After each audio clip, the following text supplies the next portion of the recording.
Então, o Dr. Sérgio Emílio Jafé e o Dr. Lino Eduardo de Araújo Pinto são profissionais a quem eu reputo uma competência extraordinária, uma dinâmica de ensino ímpar, e que trazem hoje um tema bastante interessante e muitas vezes controverso, que é essa questão da função de ser síndico, né? Nós estamos agora conversando na sala de espera, e que aquele que não é síndico, que não é advogado de condomínio, mas mora em condomínio e participa das assembleias de condomínio, frequentemente sabe os questionamentos, os problemas, as indagações, os litígios que há entre os próprios condôminos e tal, e muitas vezes surgem essas dúvidas, né, que nem sempre são tão fáceis de serem solucionadas para quem não tem conhecimento profundo na matéria, o que não é o caso dos dois palestrantes de hoje. Então, sem mais delongas, eu, em meu nome particular, em nome da OAB, eu dou novamente as boas-vindas ao Dr. Jafé e ao Dr. Lino, a quem eu passo a palavra e desejando uma excelente palestra. Muito obrigado. Então, nós vamos começar primeiro com uma diferença de conceituação acerca de condomínio vertical e horizontal. É muito comum se pensar, e até nós mesmos já pensamos dessa forma, que o condomínio de edifício seria um condomínio vertical. E na realidade ele não é um condomínio vertical. Na verdade, o condomínio vertical é aquele formado por residências, com assobradadas ou não, elas sim são verticais. O condomínio horizontal, cada unidade autônoma, ela é disposta uma sobre as outras horizontalmente.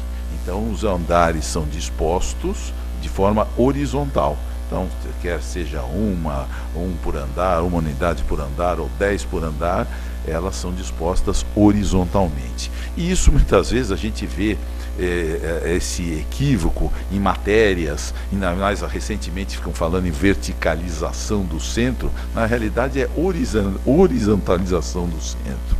Na verdade, o imóvel, as unidades, elas são dispostas de maneira horizontal. E isso causa assim até uma certa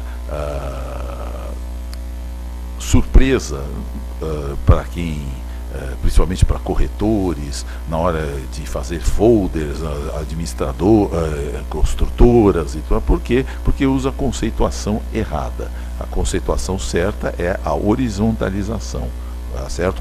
Cada unidade é disposta da forma horizontal. Bem, com relação agora ao âmbito da matéria, nós vamos nos concentrar em bater nas matérias controvertidas, que nós entendemos controvertidas sobre a área condominial e que já poderiam ter sido resolvidas pela justiça e que, infelizmente, não são, continuam ali.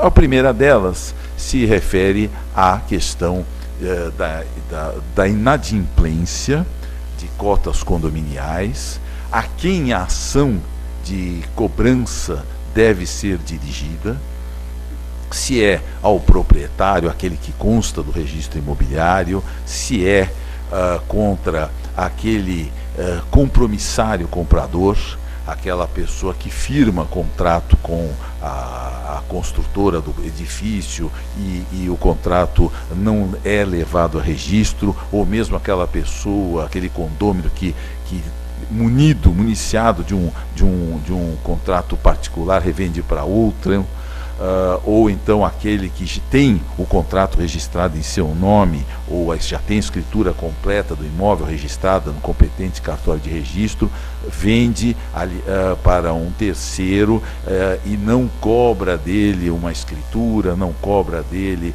um registro do contrato da matrícula. Então, esse é um tema que nós enfrentamos, que é a famosa questão da ilegitimidade passiva, ou seja, aquela pessoa que se discute a pertinência ou não da integração dessa pessoa no no polo passivo da demanda, tá certo? Então, o que acontece? Essa é uma questão que já deveria ter sido resolvida e não foi. O grande problema é que se concentra o seguinte: para nós advogados, tanto faz entrar contra o compromissário comprador, acho que é até mais fácil do que entrar contra aquele que está no registro imobiliário e que já não detém mais a posse do imóvel, que já vendeu, ou que está vendendo, ou no caso a própria construtora que tem o título dominial, título de domínio. É muito mais fácil você advogar contra aquela pessoa que está morando lá. Porém, o problema vai lá na frente. É que quando nós chegamos a uma fase de execução de sentença, quando se chega nessa fase e o imóvel efetivamente não se encontra em nome do réu, o que acontece? Nós vamos ter uma dificuldade muito maior para resolver o problema. Por quê? Porque se o imóvel chegar às vias de ir a uma asta pública, provavelmente o interesse dos licitantes será bem menor, muito menor, porque o licitante vai estar arrematando um bem que efetivamente se constitui de direitos. Ou seja, não há uma titularidade, há direitos de um contrato que muitas vezes pode estar ou não cumprido com o anterior, com o vendedor. Então, aí é que realmente cria-se o embaraço para a quem está cobrando, e aí é que eu faço a crítica à justiça. Por quê? Porque a justiça deveria adotar sempre aquela solução que favoreça quem? A coletividade, e não a um só. Então não adianta, por exemplo, nós entrarmos com ação contra, demandarmos contra aquele que está morando lá no condomínio, se efetivamente a questão da efetividade da cobrança vai ser dificultada. Em função de quê? Em função do fato de o imóvel efetivamente não pertencer juridicamente àquela pessoa. Aquela pessoa só é detentora do domínio. Então, para nós advogados, quando nós temos o dever, nós entendemos assim, de ingressar da forma mais jurídica possível.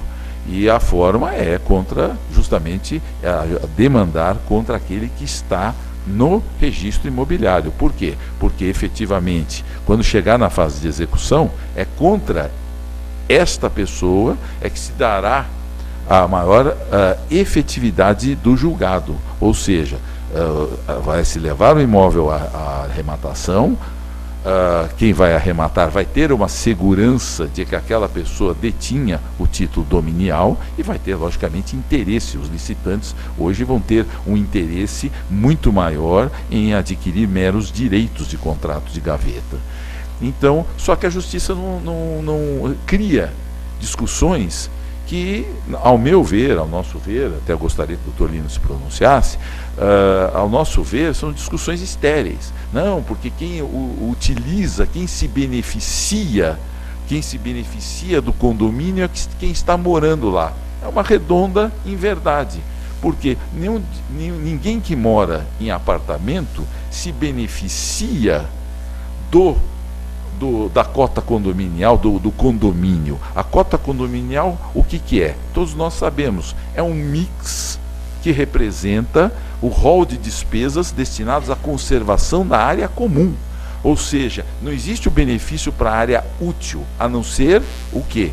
De propiciar uma valorização ou a preservação da valorização imobiliária. Não adianta você ter nós temos recentemente, fomos para um prédio, participarmos de uma assembleia, e esse prédio, apartamentos com área útil à base de 180 metros de área útil, apartamentos com área total em torno de 320, 330 metros, se não me engano, e o apartamento está valendo lá R$600 mil.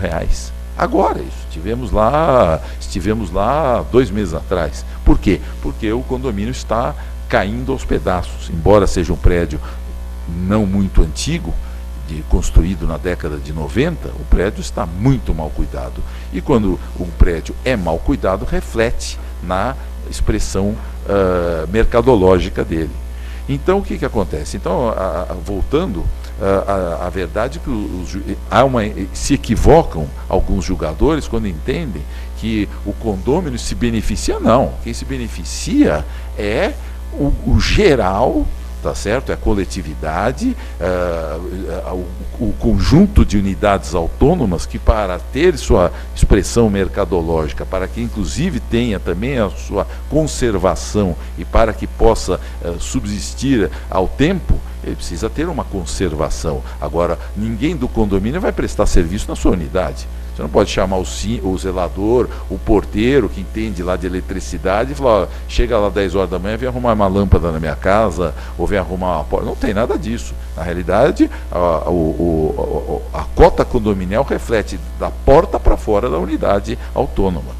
Então, não existe essa questão de benefício. Está se beneficiando. Então, quem está se beneficiando tem que pagar. Não, não é isso. O que a justiça tem que ver é o seguinte: quem tem melhor condição de solver a dívida.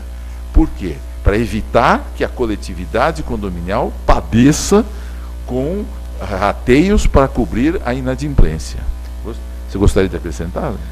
Eu gostaria de dizer que, na verdade, o cerne principal dessa questão sobre legitimidade de quem deve ou não as despesas condominiais, ela aflora quando entra a construtora.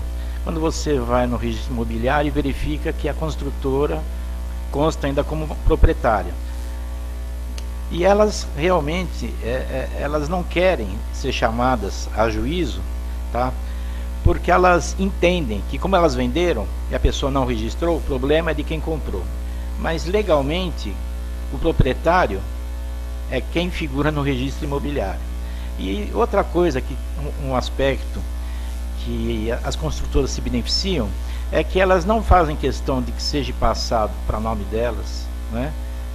Ou registrado o compromisso ou o instrumento que foi firmado com o compromissário comprador, porque ela se utiliza desses apartamentos, tá? Como se fossem imobilizados da própria construtora para obter financiamentos, para poder participar de concorrências públicas, porque ela apresenta um capital social que nem sempre corresponde à realidade, que aquele apartamento não poderia ser mais computado no imobilizado patrimonial da empresa, mas eles fazem questão de que seja mantido para pegar esses benefícios. Quer dizer, eles querem ter o bônus, mas não querem sofrer o ônus, não é? E o que a gente vê na realidade é que quando o compromissário comprador parou de pagar as despesas condominiais, é porque ele já parou muito antes de pagar as prestações do apartamento junto à construtora, né, junto ao credor hipotecário. Então não há uma lógica, tá, de se entrar contra a construtora nesses aspectos, tá? Mesmo porque em todo contrato firmado existe uma cláusula que, em caso de inadimplência do compromissário, a construtora tem o direito de revender a terceiro, né? Enfim, essa questão se resume nesse aspecto, tá? Nós entendemos que quem figura no registro imobiliário é a parte legítima para figurar na demanda. Mesmo porque, se assim não for, o que acontece? Vai haver um retardamento inadmissível da solução do problema. A solução do problema é justamente quando o condomínio se ressarce daquilo que deixou de ser pago. E o condomínio ganha, mas não leva. Então, efetivamente, a justiça, né, ela não se faz presente nesse aspecto. Muitos juízes, muitos desembargadores entendem que o síndico ele não pode alegar desconhecimento de quem está no imóvel. Mas a pessoa mora há 10 anos no imóvel, tá? Você não sabia que ele era o proprietário? Na verdade, o síndico não tem poder de saber a que título que a pessoa ocupa o imóvel. Você não pode chegar e perguntar para o morador: você está nesse apartamento por quê? Você comprou, você ganhou de herança, né? A que título que você está aqui? Como não há essa obrigatoriedade da pessoa responder, então fica difícil o síndico realmente se utilizar dessa informação em juízo, né? Então é muito mais prático se verificar quem está na certidão imobiliária e ajuizar contra ela.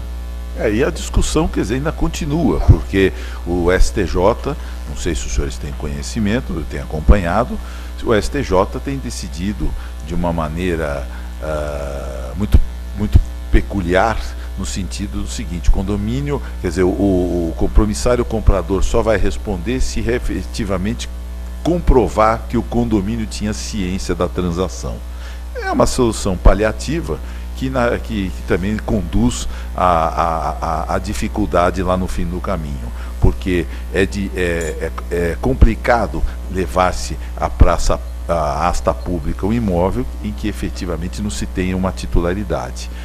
Eu acho que desencoraja, aliás, nós temos certeza, né, que desencoraja qualquer licitante. Hoje comprar um imóvel é de uma extrema relevância na vida de uma pessoa, até mesmo dos investidores, daquelas pessoas que vão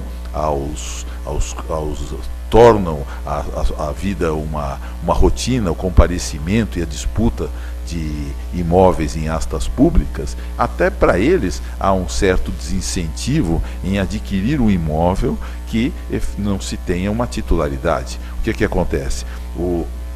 Hoje vai-se para uma asta pública, que inclusive é diferente de alguns anos atrás, em que a asta pública era feita por meio de sussurros do oficial de justiça, principalmente nos foros regionais, em que eles geralmente ficavam lá no hall, no saguão do fórum regional, sussurrando que o imóvel, né, você precisava colocar até a gente que participava, às vezes saía até um pouco chateado, já saía dali, já marcava uma consulta com o otorrino, porque para fazer um exercício, para escutar o que o cidadão estava falando ali, apregoando ali, era uma coisa absolutamente difícil. Então o que acontecia? A asta não era eficaz como hoje. Hoje existem os leilões eletrônicos, presenciais ou não, mas que contribuem de uma forma totalmente eficaz quando se trata de asta pública. Então, é por isso que nós insistimos muito nessa questão, que a justiça poderia resolver de uma forma clara, só definir uma posição. Nós encontramos inúmeros juízes, principalmente em primeira instância e em segunda instância, atualmente, que partilham do entendimento que era o que vigorava anteriormente, de que realmente quem está no registro imobiliário tem que responder pela dívida. Mas o que acontece? Muitas vezes, quando se consegue levar o recurso especial para Brasília, e nós já tivemos casos, inclusive, que em sede de agravo regimental, onde nós já tínhamos ganho toda a contenda em agravo regimental, o ministro mudou. Não, vamos analisar à luz da posse. Mas como a luz da posse? E aí, o que acontece? O processo já rodou anos e anos ali, porque os senhores bem conhecem a morosidade da nossa justiça, inclusive com os processos digitais, já estão entrando na dança da morosidade. Então, o que acontece? E fica-se uma situação que deixa o síndico mal perante o condomínio frustrado por não receber, e, inclusive, o próprio advogado, que passa a ser o pé frio para o cliente, aos olhos do cliente. O advogado é um pé frio, às vezes vou contratar esse doutor aqui, o homem não consegue nem cobrar uma cota de condomínio, e não sabe a dimensão da batalha que a gente enfrenta. Inclusive, até vou me permitir fazer um comentário rapidinho de um processo nosso. Nós ganhamos em primeira instância, ganhamos em segunda instância contra a construtora. Ela conseguiu, um advogado muito aguerrido, um colega muito aguerrido, a gente respeita muito os debates, eu acho que fazem parte da nossa profissão.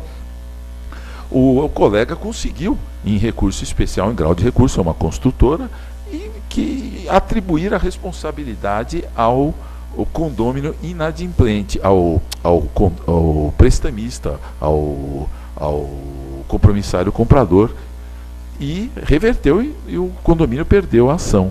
Porém, a construtora não contou lá para Brasília que ele estava já entrando com um processo de retomada do imóvel. Quer dizer, veja a má fé.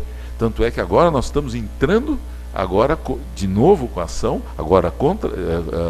de novo contra ela, porque já que ela retomou, então não pode dizer que fez coisa julgada, porque ela acabou de retomar o imóvel. E estamos denunciando a má fé, porque escondeu do judiciário que, ao tempo do recurso especial, a ação já estava ajuizada, já havia inclusive sentença em primeira instância para a retomada do imóvel.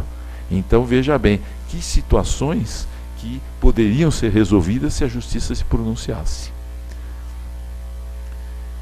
Bom, passando para a questão ainda continuando na questão de cotas de condomínio, aquela questão de despesas ordinárias e extraordinárias, nós temos sempre aquele embate sobre responsabilidade em caso de locação, aquisição, divórcio, e isso tem sempre se mostrado frequente como temas em ações judiciais. Então, na questão, por exemplo, de locação,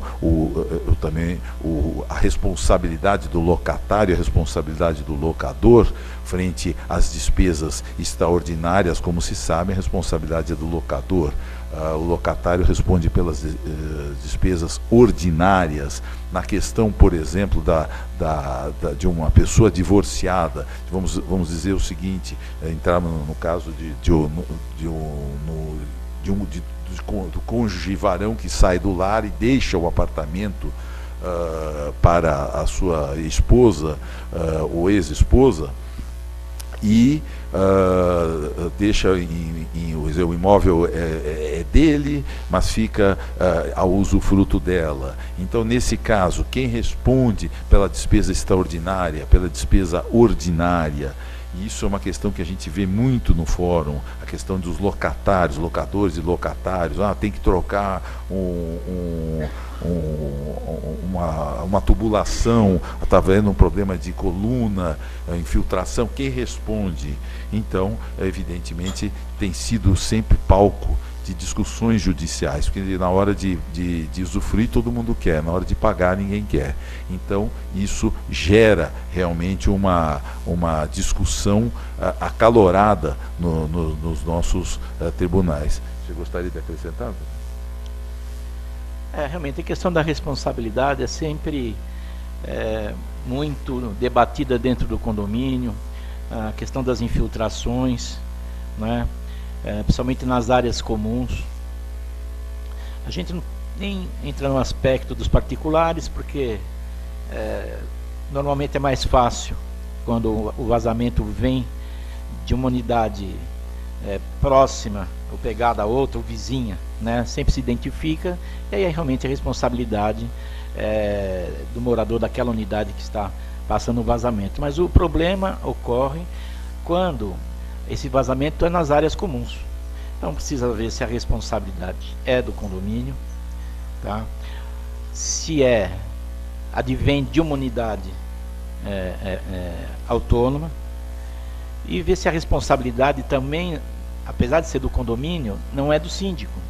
Porque o síndico tem a obrigação de verificar constantemente como estão os encanamentos, os equipamentos de segurança, tá? Ele não pode se omitir com relação a isso, porque às vezes um pequeno vazamento se torna um grande desastre no final. Logicamente, se advir de uma coluna do prédio, a responsabilidade é do condomínio. Se essa coluna afetou o interior de alguma unidade, pegou os armários, deu problemas de vazamento, bolor, né? A responsabilidade é do condomínio em pagar todo e qualquer prejuízo que o morador tenha sofrido. E com relação a esse aspecto, realmente, há uma briga muito grande no condomínio, tá? Para se identificar esse tipo de responsabilidade. Então, mas nesse caso, nós estamos abordando o seguinte, também nesse caso, essa responsabilidade, se por exemplo for apurada como sendo do morador do imóvel, quem responderia no caso? Então responderia, se no caso, o locador, ou no caso de quem detém a titularidade dominial, ou seja, o locador, o cônjuge que deixou o imóvel para o cônjuge varão que deixou para a varoa ou vice-versa, ele vai ter que responder. Por quê? Porque vai entrar no rol das despesas extraordinárias. Então, essa questão envolvendo infiltrações, reformas voluptuárias, reformas estruturais, trocas de equipamentos, quem responderá evidentemente é aquele que é o proprietário, que detém o título dominial da unidade autônoma. E o locador, o morador, o comodatário, ele vai responder efetivamente pelas despesas ordinárias, aquelas despesas que se destinam à condução das obras ou do custeio de conservação das áreas comuns. Inclusive, aqui também, nós, inclusive na questão do arrematante, o arrematante que leva o imóvel em asta pública, muitas vezes nós encontramos resistência do arrematante em arcar com as cotas de condomínio atrasadas, entendendo o seguinte: não, mas eu comprei daqui para frente, e não é daqui para frente, a dívida é propter rem, é aquela dívida que decorre da própria coisa, que seria a unidade, que seria o imóvel, e ela acompanha, ela persegue o proprietário atual. A dívida, inclusive, é de cunho real, ela não é de cunho pessoal. Então, ela vai perseguindo a cadeia de proprietários. Então não adianta haver essas escusas, e inclusive nós já tivemos tivemos problemas jurídicos com isto, já em fase de execução de sentença. Nós já tivemos casos muito interessantes, até recentemente nós tivemos um caso em que o imóvel foi retomado pela Caixa Econômica Federal, quando a execução de sentença já se fazia presente há mais de ano. Inclusive o imóvel já estava próximo até de ser avaliado pela perícia, e a Caixa retomou esse imóvel. Então a Caixa retomou o imóvel, e aí o que aconteceu? Como é que fica a situação da cobrança? Nós esbarramos num problema até de conflito de competência, ou seja,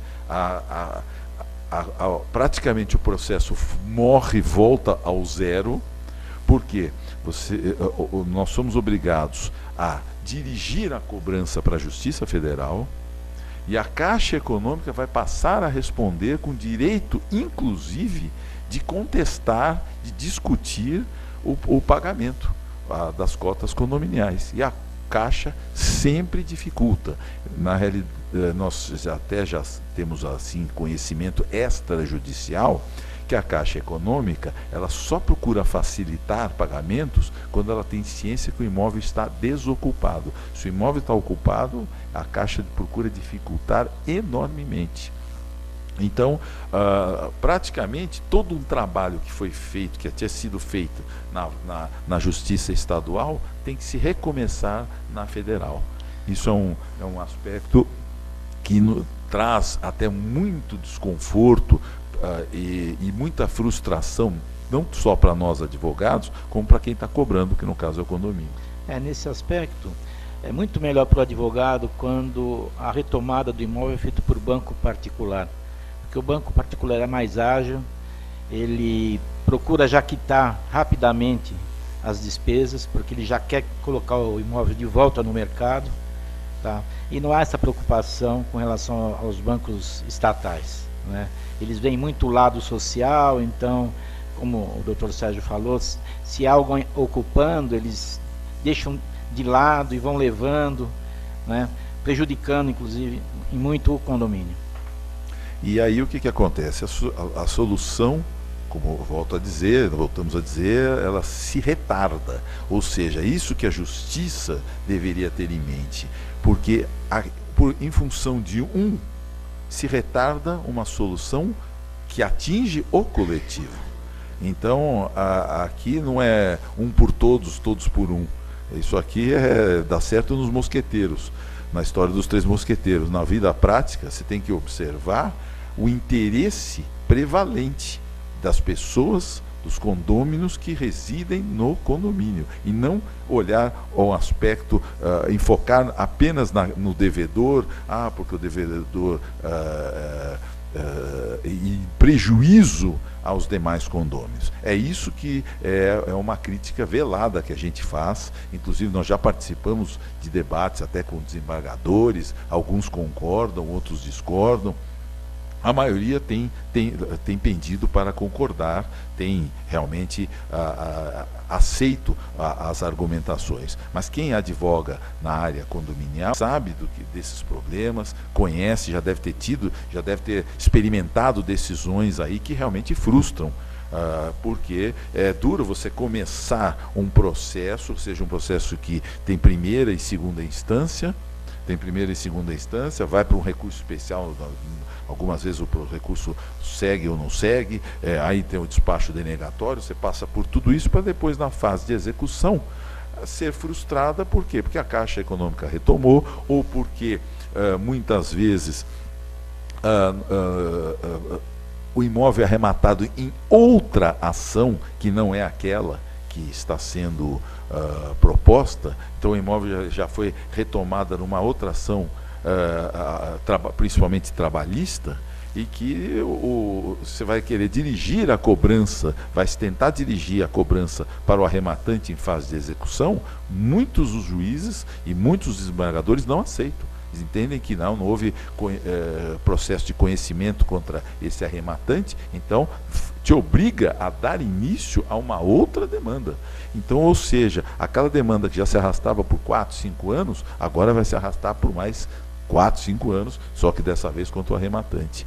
Então, que até a gente entende até que é um pouco de má fé do próprio arrematante ao fazer isso. Por quê? Porque se ele está arrematando o imóvel, por exemplo, numa praça trabalhista, ele deve ter obrigação de verificar, de aferir se tem débito de condomínio, verificar como é que é a situação da unidade. E não faz isso. Outra, tem a questão também que, nesses casos, muitas vezes também o IPTU não é pago. Então, também a dívida de IPTU, ela tem cunho próprio terreno. Então, nós também vamos participar de uma discussão com relação à municipalidade. Então, há uma série de aspectos que a justiça poderia resolver e não resolve, e nós não temos outra alternativa como advogados, senão dar sequência e informar o cliente dos percalços e perder tempo, infelizmente, porque a justiça não se decide. Aliás, a justiça tem se mostrado também como um fator complicador, até mesmo agora, recentemente, com relação à questão da cobrança em si, da questão relativa à prescrição do direito do condomínio de cobrar a cota condominial. Por quê? Porque agora, em função de um julgamento da digníssima ministra Nancy Andrighi, no qual esposou o entendimento que é o direito de prescrição, que a prescrição ocorre em 5 anos e não no prazo do Código de Processo, do Código Civil atual, que prevê 10 anos. Na verdade, onde for a lei omissa, se prevalece os 10 anos, pela regra do artigo 205 do Código Civil. E a ministra Nancy, ela entende que se aplica o artigo 206, ou seja, ela entende que o dever de cobrança decorre de um instrumento particular, mesmo que seja levado a registro, que é obrigatório, que é o caso da convenção condominial, vamos dizer que se torna até um instrumento público, mas que se decorre que ela entende que isso é como se fosse um contrato, uma obrigação contratual, quando, em verdade, ela não é uma obrigação contratual, ela decorre de lei. Você pegar o artigo 1336, inciso, agora já não me lembro, inciso 1º, né? Lá e se estabelece a obrigação do condômino de pagar a cota condominial. Então, aqui volta-se a trazer um problema maior para o condomínio. Por quê? Muita gente pensa, mas puxa, o condomínio demora 10 anos precisa mais que 5 anos para se acionar um determinado condômino inadimplente, mas se esquece que na prática existe muita troca de síndico, há problemas da pessoa que abandonou o imóvel, há problemas até que se envolve até de saúde do próprio condômino, há aquelas tentativas de síndicos que procuram tentar resolver a coisa de uma forma amigavelmente, e aquilo vai passando, os anos vão passando, o relógio não para. E o que acontece? A justiça se mostra insensível, quer dizer, continua a querer jogar uma solução que desfavoreça o credor. Então, eu realmente respeito muito, nós respeitamos muito a digníssima ministra, inclusive nós já nos calcamos inúmeros julgamentos dela, nesse em particular nós apresentamos a nossa humilde discordância. Por quê? Porque o direito, nesse caso, não pode ser derrogado em 5 anos, quando a lei prevê o contrário. É questão de entendimento, né? E falando em credor, Sérgio, eu me lembrei de um aspecto importante. O débito condominial, ele tem preferência sobre o crédito hipotecário, tá? Já está mais do que assentado essa orientação, né? Então, os colegas, é muito normal quando forem levar o imóvel à asta pública, vem uma petição do banco dizendo que existe um crédito hipotecário, que eles têm preferência, e na verdade a justiça e a jurisprudência têm entendido justamente o contrário, tá? Então, tem que bater no fato de que o débito, por ser próprio terreno, ou seja, advém do próprio imóvel, tem essa preferência, porque ele serve para manter, né, o prédio, o condomínio em funcionamento, manter ele, preservá-lo, né? E isso, e não para pagar dívidas de banco, né? Então, é importante essa questão, tá? Porque os bancos agora estão até, a gente tem visto nas ações que eles até pararam de peticionar nesse sentido, porque pelo menos aqui em São Paulo, né, eles não têm ganho essa preferência, tá? E aí o que ocorre é que, por exemplo, são expedientes que visam a retardar a solução da cobrança. Então, são esses aspectos que a gente queria suscitar com relação à cobrança, que eu acho que afligem muito o condomínio, afligem muito os profissionais do direito. E por quê? São soluções fáceis que se poderiam se tomar, que inclusive desestimulariam, ao nosso ver, a inadimplência. Porque não adianta se colocar entraves nas cobranças, porque só se favorece um em detrimento dos demais. É o que infelizmente ocorre, e a justiça nesse aspecto não se resolve, e a questão, depois os próprios juízes reclamam quando colocam que a máquina judicial está assoberbada, está abarrotada, mas as soluções estão aí, são fáceis. Simplesmente, para tudo isso que nós falamos agora, a solução é a seguinte: quem está no registro imobiliário responde. Quem não se diligenciou por fazer com que a parte compradora se providenciasse o registro do contrato, ou que fizesse, após o término do pagamento, a outorga da escritura, tem que responder por isso. Existe inclusive um procedimento judicial de adjudicação compulsória. Quer Inclusive, dizer, Sérgio, obrigação de fazer. as construtoras, quando vendem um imóvel, poderiam colocar uma cláusula ou já cobrar um valor do compromissário comprador para fazer o registro. E ainda que fosse um registro provisório, nós até chegamos a sugerir isso. Ou seja, pessoa que fecha um contrato com uma construtora, o compromissário comprador, pagaria. Você sabe que são tabelas, né? São faixas de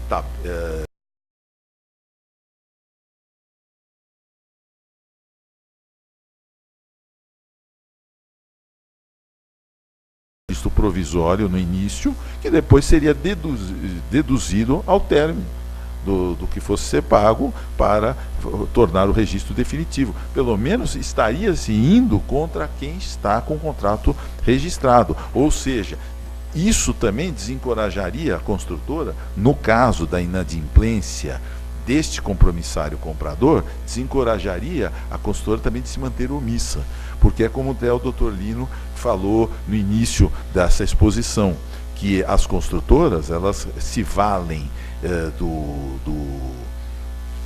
da manutenção do imóvel no seu ativo imobilizado para conseguir linhas de financiamento, participação em concorrências e tudo mais. Então, para elas não tem um interesse imediato em dizer que o imóvel não faz parte do seu ativo. Mas, no entanto, chega na hora da inadimplência, a construtora é a primeira a pular fora da responsabilidade, a querer se eximir da responsabilidade, e as construtoras vão até onde podem. É impressionante, toda ação que nós temos contra construtoras vai-se até Brasília. E, na maioria das vezes, nós temos nos sagrados vencedores e outras perdemos lá em Brasília. Nós já tivemos casos aqui em São Paulo, nós tivemos a justiça, só para dar um exemplo de como a justiça que eu acho que os senhores talvez conheçam melhor do que a gente, nós tivemos um prédio que ficava lá em Alphaville, em Barueri. É um prédio residência, ou seja, um flat. E nesse flat nós tivemos 16 ações em que nós entramos contra a construtora e tinha a construtora e a incorporadora, entramos contra os dois, contra as duas empresas. Nas 16 ações em primeira instância, isso é muito difícil, porque a primeira instância, principalmente em São Paulo, tem dado a favor de se demandar contra, reconhece a legitimidade daquele que está no álbum imobiliário como proprietário, figurando como proprietário. Nesse caso, caiu praticamente tudo com a mesma juíza da vara lá em Barueri, da vara civil de Barueri. Nós tivemos, acho que só um caso que caiu com outro juiz, uma ação. Aquela ação que caiu com esse juiz, nós ganhamos. As outras 15 nós perdemos. 15 ações. Até o advogado já olhava para a gente assim, toda vez que íamos lá, a gente nos sentimos, na época, como o Corinthians, há tantos anos atrás, antes de ganhar o título lá em 76, né, 77. Nós éramos vistos ali como perdedores. O advogado olhava para a gente assim, até com ar, assim, muito simpática, colega inclusive, e ela olhava para a gente, coitadinho, não perder outra. E era assim, porque caía. E o que aconteceu? Quando chegou em segunda instância, olha a curiosidade, senhores, nós revertemos todas. E olha o curioso, perdemos aquela que nós ganhamos na outra vara. É incrível que pareça, perdemos do tribunal e foi mantida no STJ. A sorte era que era a única ação que o valor era pequeno, era baixo. Para nossa sorte.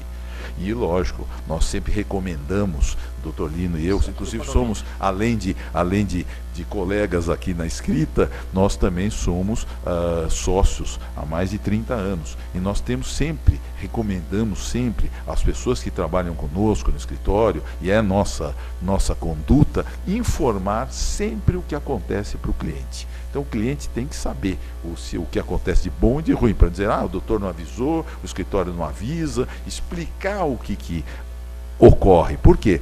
Porque, mesmo assim, explicando, a gente sai com aquela peste depois de pé frio, né? É o advogado que não soube trabalhar direito, e muitos, lógico, muitos síndicos hoje, que são bem informados, eles entendem. Muitos síndicos entendem, não, doutor, está certo, os senhores fizeram o que os senhores tinham que fazer e tudo mais, nós não entendemos. Mas tem síndico que não entende.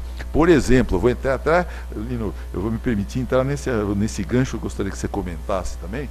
É o seguinte, é muito comum, agora vamos passar aqui de um polo para outro, falar um pouco mal do síndico, a quem até o livro se destina, mas a gente tem que falar mal e tem que falar bem quando há o acerto, mas há aquele síndico que, de repente, de uma hora para outra, passa a ser o pai do devedor. Então, de uma hora para outra, no curso do processo, principalmente na fase de execução, o devedor que ficou lá 5, 6 anos deixando de pagar o condomínio, está certo, pode ser por razões contra a vontade, ninguém quer ficar devendo, e muita gente, em algumas vezes até maliciosamente, mas o que acontece? Chega na hora em que o processo já se encontra na fase, já houve até a fase de execução de sentença transitada em julgado, em que já foi feita a perícia e o próximo passo derradeiro já já se constitui na formação dos editais, já com a designação das astas públicas. Aí chega naquela hora que dá a dor de barriga naquele condômino. Então aquele condômino que está devendo 200 mil, ele faz uma belíssima proposta de 50 mil. Fala, olha, doutor, eu faço 50 mil e podemos fazer isso em 10 vezes. Então, aquela proposta é irrecusável. E aí você se depara com uma situação de que o síndico fala, olha, 50 mil eu não aceito, mas eu aceito 80. Mas como? O seu crédito é de 200. O senhor já esperou 5 anos, o homem entrou a parte contrária entrou com recursos, o processo está rodando aí há praticamente 5 anos, o senhor mesmo já nos cobrou inúmeras vezes a solução, porque o senhor vai na Assembleia, está sendo cobrado insistentemente sobre a solução do processo, a dívida que não se resolve, agora o senhor quer dar um desconto dessa natureza? Ah, não, mas sabe o que acontece? Nós temos que olhar o aspecto humano. Mas como aspecto humano? Aqui não é aspecto humano. O senhor não pode legislar, o síndico não pode legislar sobre recursos alheios. E os recursos não são dele. Ele até tem uma participação nesses recursos, ele tem uma fração. Se for síndico profissional, então tem que ficar quieto, tem que calar a boca e ficar quietinho ali, porque ele ganha para isso. Mesmo assim, há ingerências e o síndico começa a rotular o advogado como o vilão da história, ou seja, daquele que foi chamado para procurar resolver o problema, de repente passa a ser o vilão da história. Não porque eu quero dar o desconto, nós temos o direito de dar o desconto. Inclusive, gostaria que você comentasse. 2 aspectos que eu gostaria de falar. Primeiro é que muitos síndicos ficam com pena do devedor, ele é meu amigo há muitos anos, meu vizinho de porta. Então, não é muito comum no escritório nós recebemos e-mails autorizando o pagamento da dívida em 100 vezes, em 120 vezes. Aí nós falamos, puxa vida, entramos em contato com o síndico, esclarecemos, puxa, mas 120 meses são 10 anos. Será que você vai estar vivo daqui a 10 anos? Será que nós estaremos vivos? E você está jogando esse problema para os futuros síndicos. Por quê? Porque se o síndico falece, principalmente o devedor falece, aí entra o inventário. E como é que se controla isso também? E como é que se controla isso? Aí a briga de herdeiros, porque muitos não querem pagar, acham que tem que receber a parte dele, do imóvel limpo de qualquer despesa, enfim. Você cria um problema muito grande. Então, quando ocorre esse tipo de situação, nós costumamos esclarecer para o síndico todos os aspectos negativos dessa proposta. Pedimos para que ele envie um e-mail, tá? Autorizando a fazer nesses termos, apesar de nós não concordarmos, né? Por quê? Porque no futuro a responsabilidade, tá, vai ser unicamente do síndico. O advogado que não se cerca desses cuidados, depois no futuro ainda vai responder, puxa, mas o senhor é advogado, só não orientou que não era para fazer em 120 meses? E normalmente são os demais condôminos que vêm questionar o advogado, né?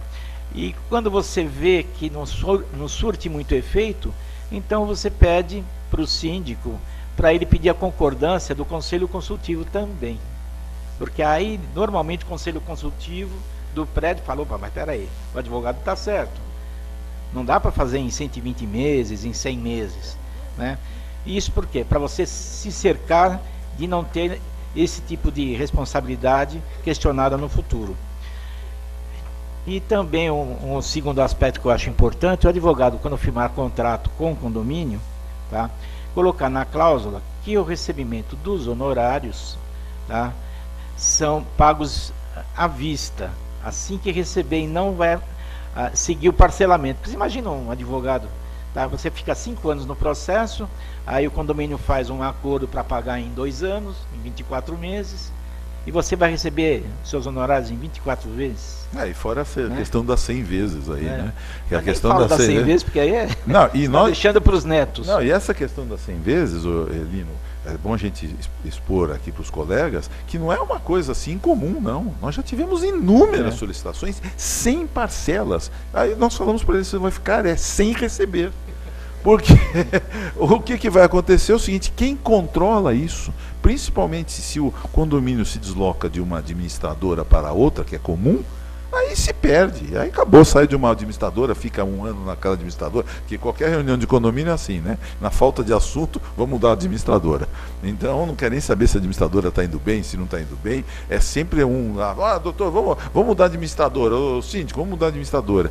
Então, não se pode fazer esse tipo de concessão. Quer dizer, o síndico não pode dar um desconto tão efetivo. Veja bem, eu acho que todo momento é possível se dar um desconto num processo. Mas sem esquecer dos honorários do advogado, né? Porque é muito comum o síndico dar um desconto, né? E o advogado, que é o principal elemento da relação, porque conseguiu, né, fazer com que essa dívida fosse paga, ele tem os honorários assim, cortados de repente. Eu dei um desconto de 50%, de 40%, pagamento à vista, mas não consultou para o advogado. Doutor, como é que ficam os seus honorários? Eles vão seguir esse desconto? Então, também é bom para o advogado fazer constar uma cláusula de que qualquer desconto dado ao devedor não refletirá nos honorários, tá? Proporcionalmente nos honorários advocatícios. Então, se você tem direito a 10% do total do débito, tá? Não adianta ele reduzir o débito, mas ele vai ter que pagar os 10% do total. Né? Na verdade também, até para também a gente dar uma ênfase aí também, lógico, nós não entendemos que o advogado tenha que ser o fator complicador. Se de repente o desconto for um desconto normal e de repente o escritório pode interessar para o advogado pode também, interessar para evitar briga, para evitar mais tempo, é lógico, mas não ficar à mercê, às vezes, de uma pessoa, que no caso é o síndico, que de repente começa a tratar aquele devedor como o coitadinho da história e em prejuízo a um trabalho todo feito. Então, e principalmente, eu acho que talvez os senhores colegas já devem ter experimentado aquela situação. O condomínio está lá na administradora X, aí ele se indispõe com a administradora, vai contratar a administradora Z, e chega a administradora Z e te manda uma bela cartinha te revogando todos os poderes. Então você tem 8, 9 ações ali, e a pessoa com uma canetada acha que vai revogar seus poderes, você trabalhando com tantos anos com afinco lá nas ações e tudo mais. Então, não é assim que se procede. E o que acontece? E, infelizmente, muitas vezes todos nós já nos deparamos com esse tipo de situação lamentável. E nós achamos, só podemos rotular de lamentável. Por quê? Porque o advogado está fazendo o trabalho dele, ele está enfrentando, ele muitas vezes se cobra de êxito nesse tipo de ação. E o que acontece? O condomínio às vezes não reconhece esse tipo de trabalho que é feito. E não tem a condição de compreender a dimensão desse trabalho. Então, por isso que a gente, quando nós fizemos esse livro, nós buscamos fazer perguntas e respostas para justamente dar um norte para o síndico entender, porque muitas vezes se sai de uma reunião de condomínio síndico. Por quê? Por falta total de opção. Ou seja, ou vai ser alguém aqui da sala ou vai ser um síndico profissional. Aí vem lá, principalmente uma pessoa, talvez às vezes até uma dona de casa que não tem nem aquele conhecimento, ou aquele senhor aposentado, ou aquela pessoa que trabalha em determinado ramo, que não tem nem tempo de entender o que é ser síndico, e a pessoa se candidata. E aí o que acontece? Assume uma investidura da qual desconhece. E é muito comum as pessoas que estão, né, elegendo o síndico falam, não, se candidata, a gente te apoia, se você precisar, e depois a pessoa vai na esperança, né, de receber essa ajuda e se vê sozinho na administração do prédio, né? Inclusive eu gostaria só de fazer um comentário aqui de como se comportam as assembleias de condomínio. Até o doutor Lino, nós tivemos uma reunião, que dificilmente a gente comparece nessas reuniões, mas quando geralmente são as pessoas que trabalham conosco no escritório que vão, mas teve uma reunião em particular que nós tivemos que comparecer. E veja bem, na hora de cobrar, todo mundo cobra. Na hora de ajudar o síndico, ninguém quer ajudar. Então, houve uma discussão no prédio, era discussão sobre tudo. Então, um devedor que tinha doado um armário lá para o prédio pediu de volta porque não perdoaram a dívida dele, então pediu de volta o armário dele. E aí começou uma cisânia, uma discussão enorme entre um grupo, porque tem grupos também, né? Nos condomínios tem grupos ali, né? É uma microcomunidade e ali tem grupos de oposição, de situação, e aí se instaura aquela discussão. Nós já participamos de discussões em assembleias condominiais que só faltaram a pipoca e um refrigerante para nós, porque eram discussões maravilhosas para quem está assistindo, era uma comédia, é uma coisa incrível. E aí, numa dessas reuniões, se discutia a questão da brigada. Quem vai fazer a brigada de incêndio? Quem vai compor a brigada de incêndio? Ninguém se pronunciava. E aí o síndico e a administradora, mas quem vai compor a brigada de incêndio? Aí o doutor Lino, que estava na mesa, levantou e falou assim, olha, eu sugiro os inadimplentes. Então... Mas diminui a inadimplência depois desse... Então, na realidade, é isso que ocorre. Então, o que acontece? O síndico tem que ter em mente que hoje a responsabilidade dele quer dizer, continua grande, só que aumentou mais um pouco. Por quê? Em função daqueles fatos ocorridos no Rio de Janeiro, ou aquele fato do fato que eu saiba, não sei se teve um segundo, aparece até que teve um segundo lá no Rio de Janeiro, mas aquele que chamou a atenção da imprensa e de todos nós, que o prédio desabou em função de reforma. Ou seja, a pessoa fez uma reforma lá, se sabe, porque inclusive os senhores também deve ter conhecimento, no Rio de Janeiro tem muitos prédios, ele é muito horizontalizado, não é verticalizado, horizontalizado, até vou repetir de novo, horizontalizado. Lá no Rio de Janeiro, esses prédios, eles inclusive tem muitos prédios antigos, tem a questão do mar, tudo isso compromete, um prédio é muito mais, vamos dizer, é muito mais confiável você ter um prédio aqui em São Paulo do que no Rio, em função até da questão do mar e tudo mais, da profundidade que tem que ser feita ali, o estaqueamento do prédio, as fundações do prédio, para deixar o prédio bem colocado. O que ainda, inclusive, se vê no Rio de Janeiro, principalmente no centro, como aqui também, mas lá no Rio se vê uma concentração de prédios mais antigos do que em São Paulo. São Paulo, por exemplo, se vê construções maravilhosas, absolutamente modernas, e mesmo as construções antigas aqui do centro são construções absolutamente sólidas. São você vai ver a porta que tem nos conjuntos aqui eu mesmo já tive, antes de ter o seu prazer de ser sócio do Dr. Lino, eu tinha um escritório aqui na Senador Feijó, a porta do escritório era enorme, era de uma espessura enorme. O escritório era muito moderno, não continha banheiro, então tinha que fazer um exercício de concentração, principalmente quando você tinha que receber um cliente e o cliente não ia embora, você ainda tinha que sair para pegar o andar, a chave do andar ali e torcer para estar livre. E aí o que acontece? Lá no Rio de Janeiro, então se conta com prédios muito antigos. E o que acontece? No caso daquele cidadão que mexeu no imóvel, ele mexeu em parte estrutural e ninguém foi fiscalizar. Então o que aconteceu? Derrubou, caiu. E o que aconteceu? Como no Brasil só se toma providência após o nascimento, o surgimento de tragédias, então é que aí a ABNT editou a norma 16.280, que foi inclusive, acho que abril ou maio do ano passado, acho que abril de 2014. E as normas, na verdade, obrigaram o que já existia na prática. Quer dizer, veja, não é a norma da ABNT não tem força de lei, mas ela pauta as decisões judiciais. Os senhores sabem bem que um juiz, para decidir qualquer coisa, principalmente envolvendo estrutura e perícia, ele pode falar o que quiser, que ele vai para o laudo do perito dele. Isso só se o juiz ali na hora perceber uma anomalia. Muitas vezes eles têm preguiça até de ler os laudos, que são laudinhos pequenininhos, geralmente de 200, 250 folhas, e o magistrado está com aquela vontade toda, ele vai lá no encerramento ali, valor por metro, ele já decide por ali.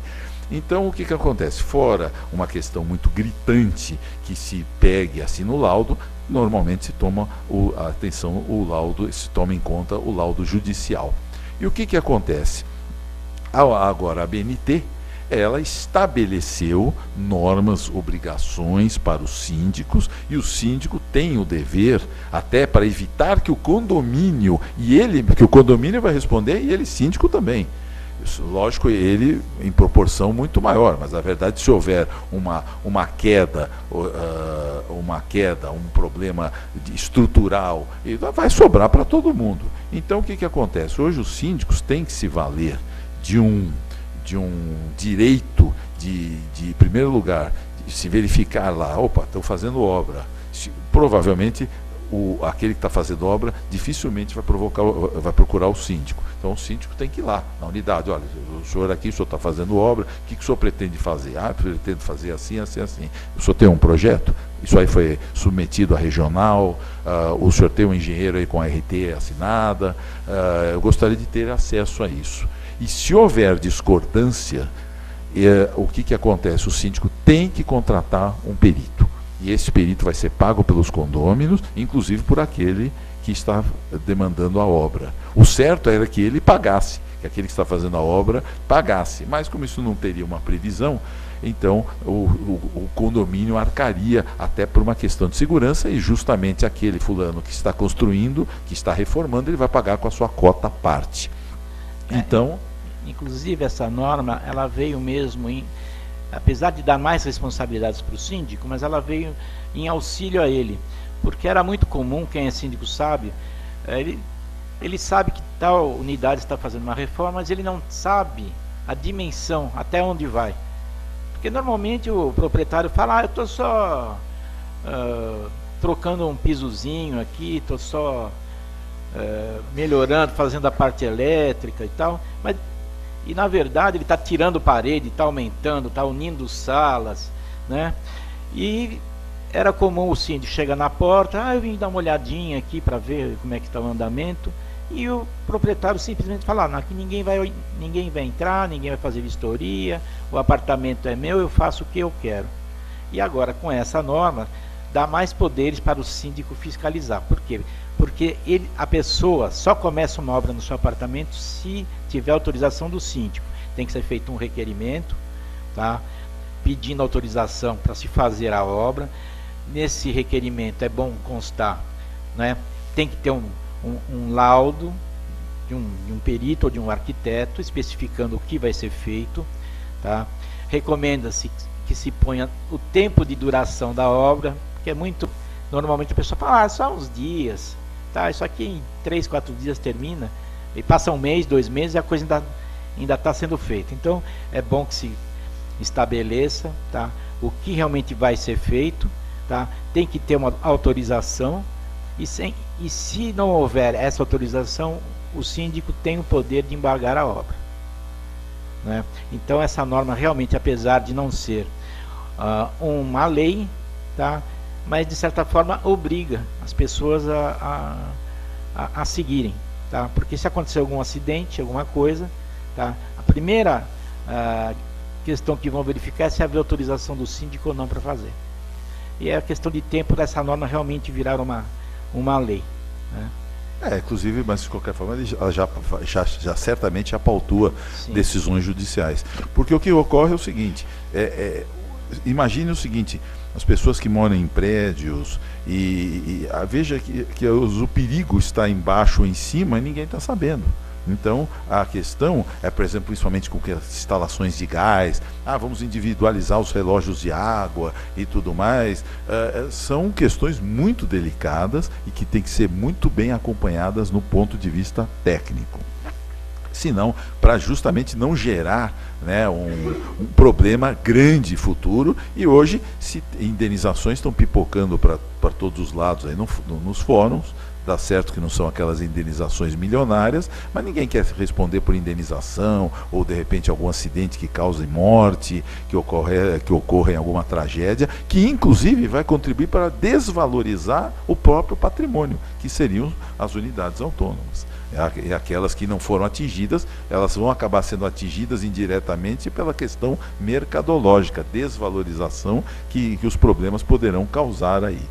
Então, basicamente, com relação a esse tópico, era o que nós tínhamos que falar. Outro tópico que nós queríamos abordar é com relação à expulsão de condômino denominado antissocial.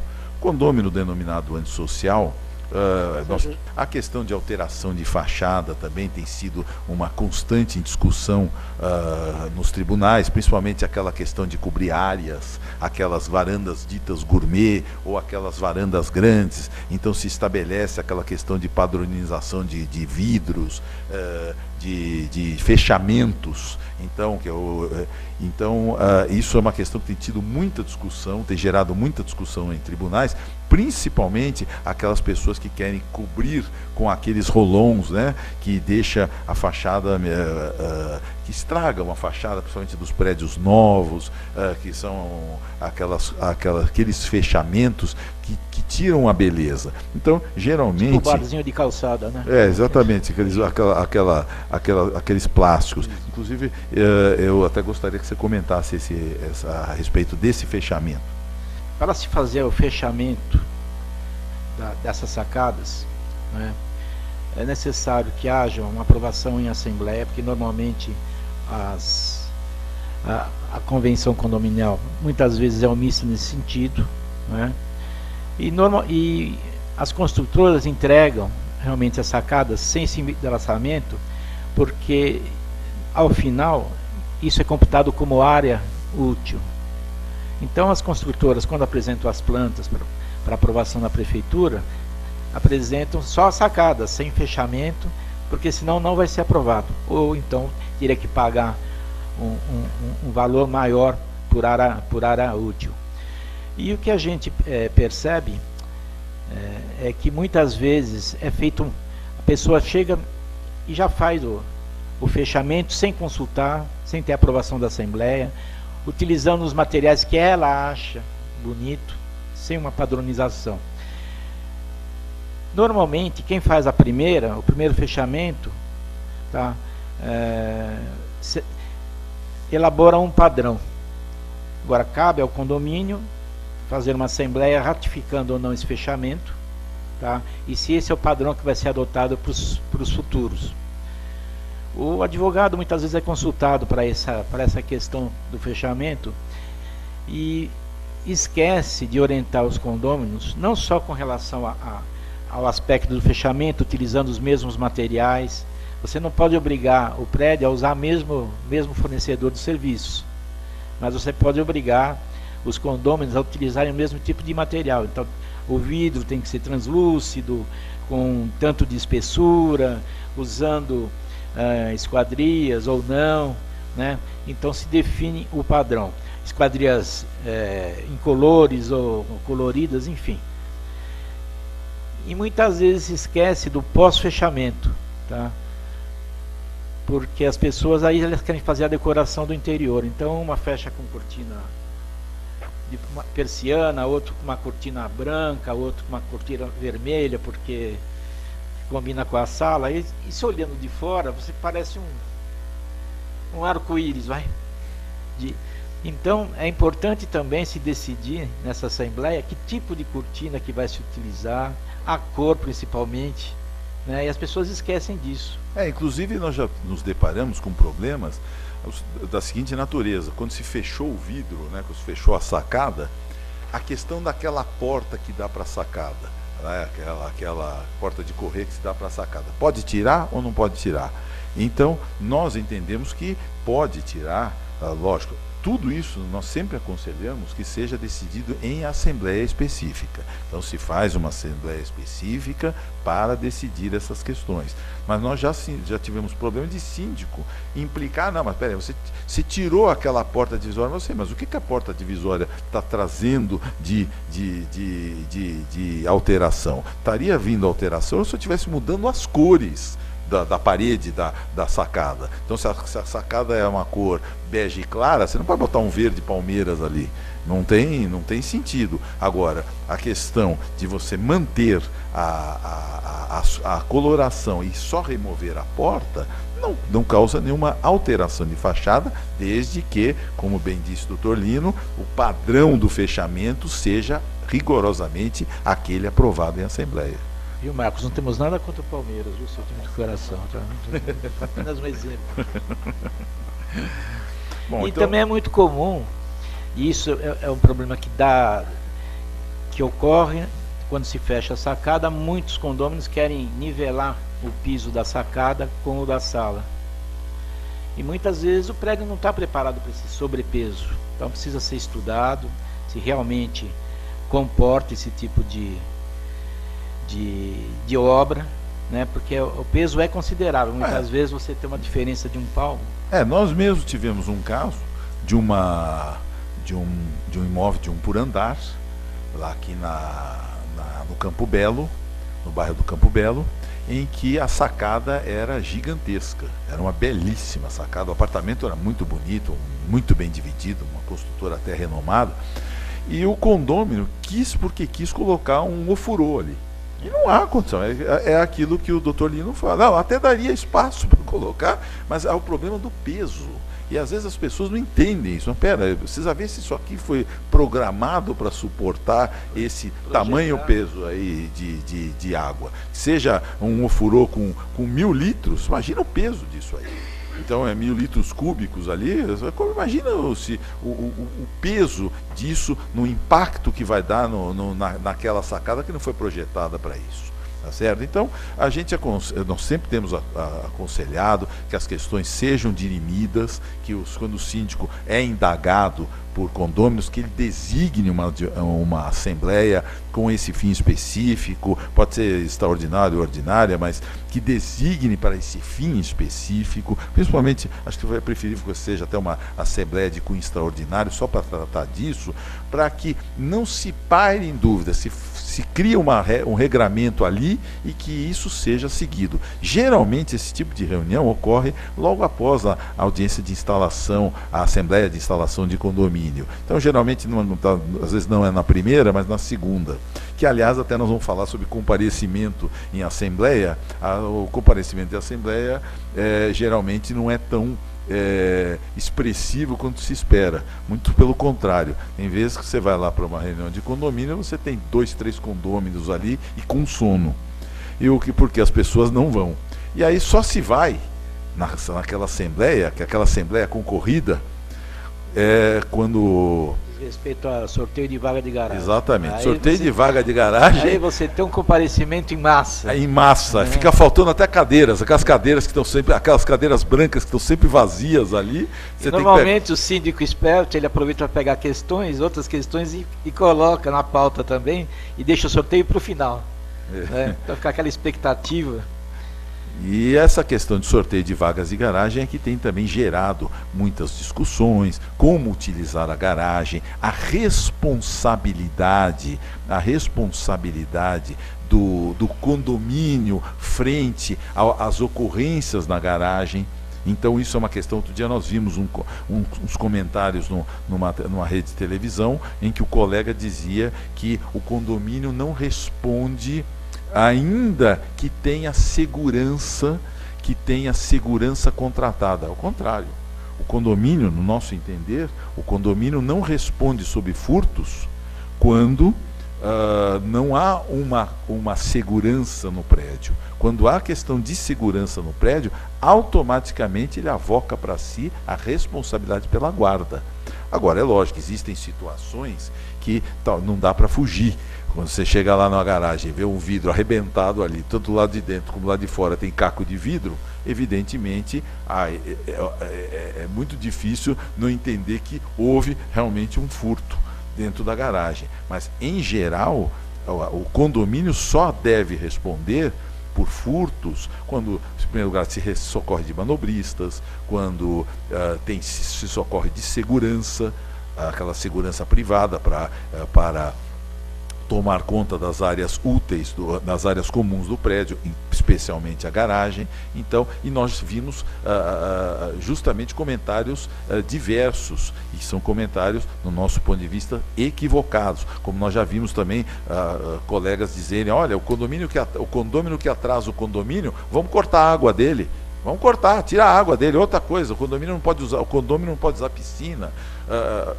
Até nesse caso de piscina, churrasqueira, eu acho que devia coibir o direito. Mas não é o que a gente vê nos tribunais. Não é o que os tribunais decidem.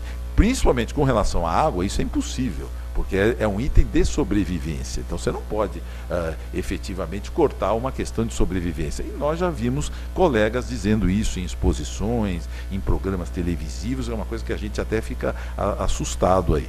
Então, agora, acho que a gente podia entrar na questão também...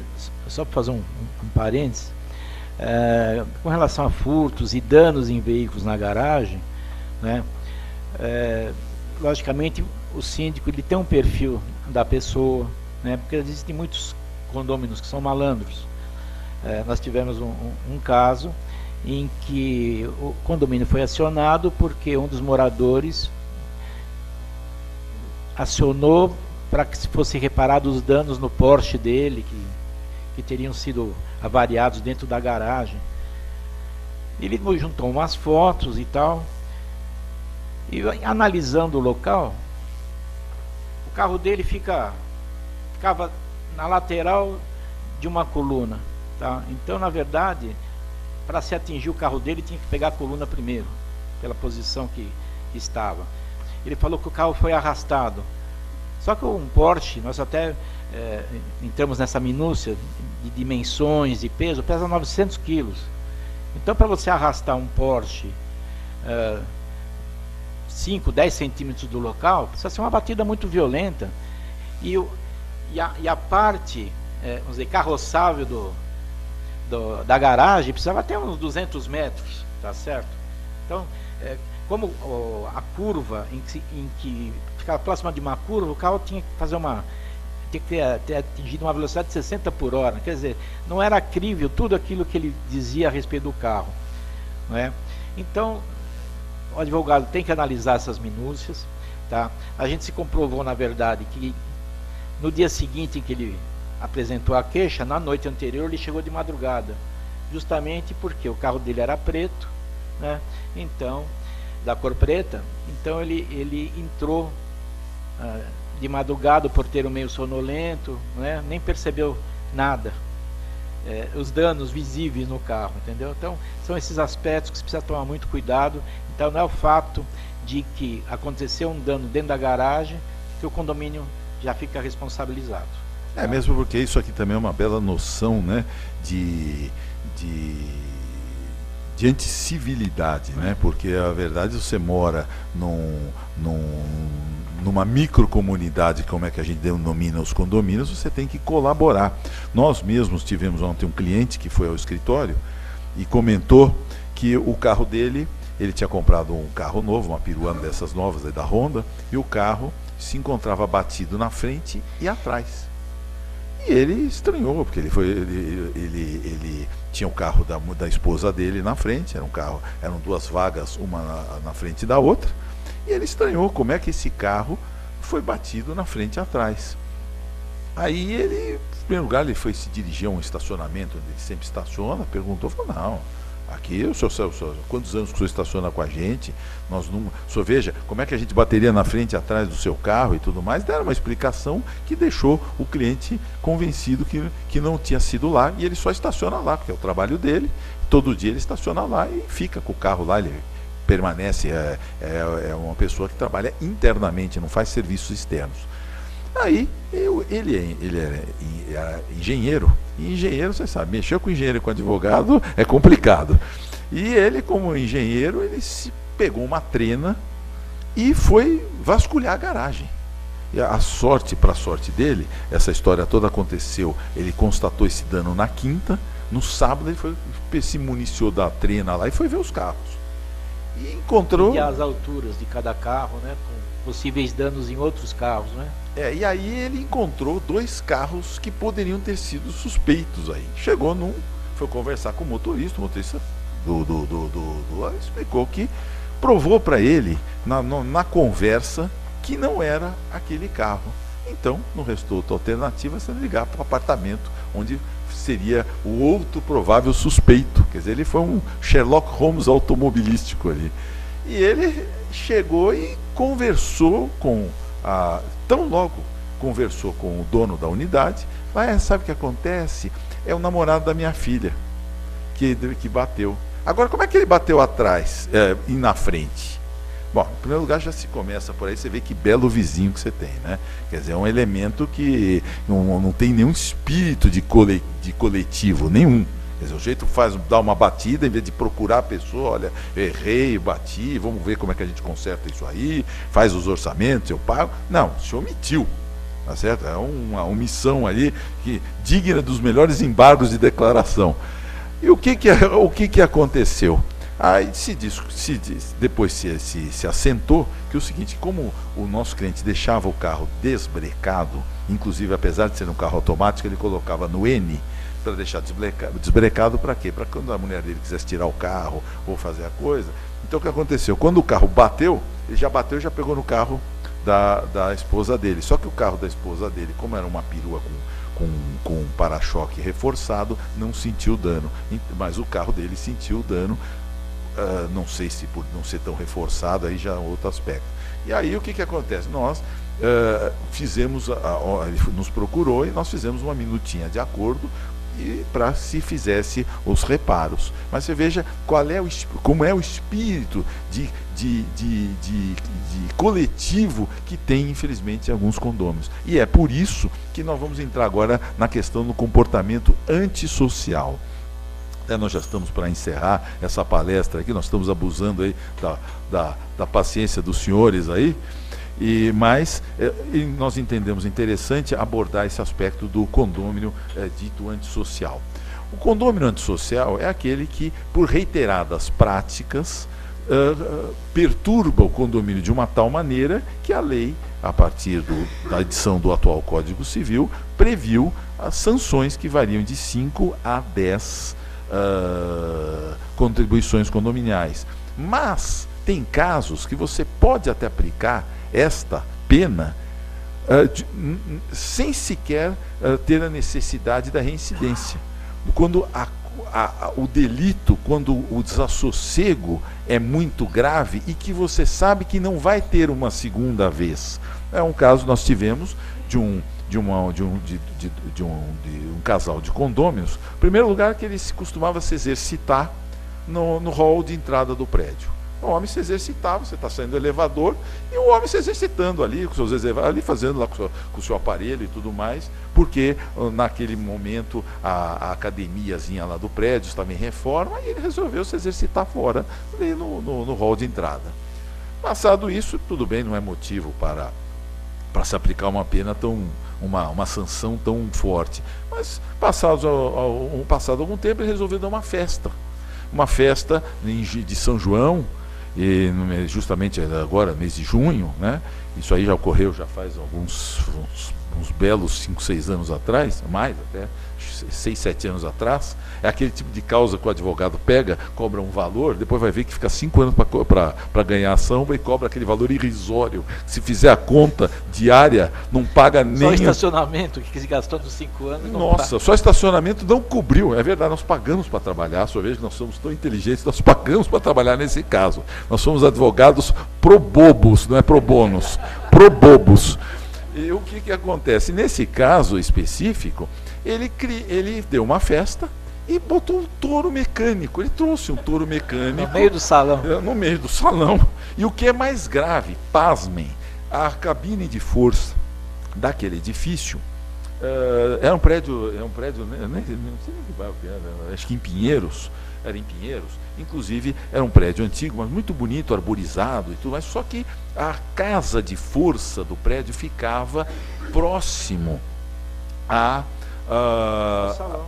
Não era bem próximo, era que tinha o salão, tinha justamente a área de exercícios desse fulano, que era na entrada do prédio, e passando pela casa de força. Então, simplesmente eles colocaram, cidadãos tiveram a capacidade de colocar, porque é um cabo de alta tensão, 220, e o cabo ficou esparramado por ali, onde passam crianças, e tinha um playground do prédio, quer dizer, o playground não, a entrada do prédio, e o salão de festas, indo para o salão de festas. E aquilo, uma balbúrdia enorme, uma barulheira enorme, em que a síndica foi lá conversar amigavelmente, foi pedir, olha, fulano, o senhor está trazendo um desassossego aqui. Ela simplesmente foi colocada para fora da sala. Pegaram 2 convidados ali, dois convivas, né, que chamam, né? Os convivas tiraram a síndica, que era inclusive uma pessoa até reforçada como pessoa, levaram ela pelo braço e levaram ela embora. E ela ficou, veja que situação. Isso aconteceu num sábado à noite de junho. E essa ação simplesmente, agora estamos na fase de execução de sentença, porque eles foram até Brasília, só que não subiu o processo, perderam em todas as instâncias. Mas até, inclusive o doutor Lino fez até a audiência, eu fiz a petição inicial e tudo mais, mas eu não pude acompanhar o processo. E o doutor Lino foi fazer a audiência, que demorou o quê? Umas 3 horas, não é isso? Ouvindo testemunhos. Ouvindo testemunho por um caso em que nós, assim, tivemos Eu vou até contar quando nós cobramos, vocês vão rir da gente, mas nós cobramos R$1.000. Porque achávamos que ia ser simples. É uma coisa simples, imagina. R$1.000, vejam, senhores, R$1.000. Se você vai num médico hoje, qualquer médico hoje mais conhecido, no mínimo a consulta é 800. Quer dizer, R$1.000. 15 minutos, né? Só, né? Então, aliás, as pessoas quiserem comprar o livro para ajudar a gente aqui, viu? A pagar este caso. É R$1.000. Veja bem, eu tenho vergonha, mas ao mesmo tempo eu falei, nós conversamos, isso com advogados que estão há 30 anos no mercado. Quer dizer, não é dizer, olha, foi a nossa colega lá do escritório, o pessoal que trabalha lá, nós temos 10 pessoas que trabalham com a gente ali, e não foi nenhum deles, não. A burrice foi feita, inclusive eu que estimei os honorários. Então, os advogados também choram. Mas, então, 5 anos para receber R$1.000, nós ganhamos a causa e nós provamos, porque o que se discutia lá, ele admitiu a culpa, mas o que se discutia é por que aplicou-se as 5 mensalidades, as 5 cotas de uma vez só. Porque nós provamos que era um fato que não seria de fato, que não comportaria, foi tão grave, que não comportaria uma repetição, não comportaria inclusive uma advertência, ou 2 advertências, ou começar com uma multa mínima. Então, como nós tivemos um outro caso, que também vocês vão dar risada, mas é um outro caso que aconteceu no ano passado, em que a pessoa saiu do prédio dele de Moema, ele morava na cobertura, e ele pegou aqueles, não sei se chama-se parapente, não sei o que, ele saiu saltar por Moema, um rapaz de 22 anos de idade, um touro, um cara lá, eu não sei nem como ele teve coragem, o homem para mim é um Rambo, porque e de um espírito de aventura, não? De aventura, suicida, porque o homem tem um corpo, o homem é um armário. Eu tenho 1,84 m de altura, eu me sinto um anão perto do sujeito. E o homem confiar num negócio ali, numa espécie de uma asa delta, não sei como é que chama aquele negócio. Né? Eu não sei o que é aquilo lá. A gente até hoje não conseguiu decidir isso aí, porque acabou sendo resolvido no âmbito amigável. Então, se fosse no judicial, a gente até teria se aprofundado mais. Mas o fulano resolveu planar por Moema e caiu num outro prédio. Ele calculou que ele ia cair na piscina do outro prédio, de roupa e tudo, tanto que ele foi de bermudão. Só que ele errou por um tiquinho assim. Pegou as cadeiras. E ele caiu nas cadeiras do prédio, arrebentou cadeiras. Inclusive, quando a coisa desceu ali, quebrou a sorte que não é aquele. Como é que chama aquele negócio que faz o muro lá, o sensor lá da cerca elétrica, só que é aquele tipo de cerca que não tem o fio. Aquelas pretas, né, que tem o sensor, não dá choque, mas tem sensor. E quebrou tudo aquilo lá. E aí e ainda por cima ele saiu capengando ali com todo mundo prédio atrás dele, porque ainda o cidadão foi fazer isso umas 11 horas da noite.